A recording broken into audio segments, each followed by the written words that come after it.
500 watching points. Watching point number 143. Watch lest you believe that the spiritual idea, which is the real nature of man, can be lost, contaminated, or rendered inoperative because of any human condition, happening, or evidence. If you lost a diamond in a mud puddle, you would have faith that it would not be soiled or harmed by the experience, and a hard rainstorm would wash away the mud and reveal the gem in all its purity. Once a Christian Science lecturer said, "Never believe that even your own folly can indefinitely postpone the destiny God has in store for you." In Matthew 4, verse 7, Jesus says, "Thou shalt not tempt the Lord thy God."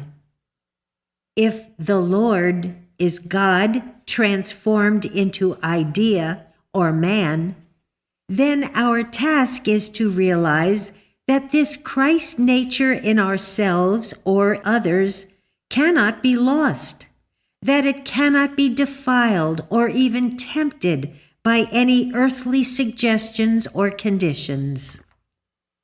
When you are tempted to feel sick or to sin, you can realize that man's real nature is superior to such phases of the dream of mortality. You can know that you continue to be a channel for good to all mankind, in spite of all that mortal suggestion or false testimony conspires to do to attempt to pull your thought down from its high pinnacle. Mrs. Eddy once said, "Error says we are sick or discouraged. We don't say it. It is error talking about itself. If we admit it, we have accepted a lie. Truth says, I have perfect eyes, perfect heart, perfect limbs, etc. All there is to me is like God, like perfection. We should discard mortal mind judgment and pray for the Christ mind." Once a woman had an internal displacement.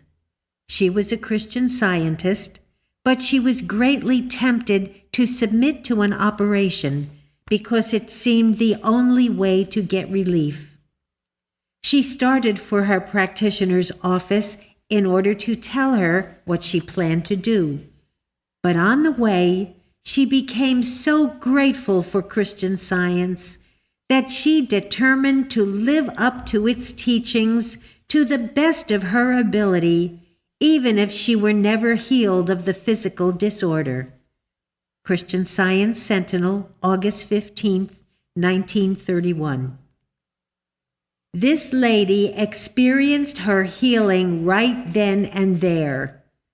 Her declaration was really a determination to defend her recognition of the fact that she was a spiritual idea and reflected God, against being belittled or interfered with by any false testimony or human suggestion. Do not tempt the Lord thy God. Do not believe that man's spiritual selfhood, which is the expression of God's being, is susceptible to being tempted. Mrs. Eddy once declared, quote, "I must know that the definition of man in science and health applies to me. I am that spiritual man. I am God's image and likeness, reflecting a full, perfect image of life, mind, action, etc., not under material laws or limitations." End quote.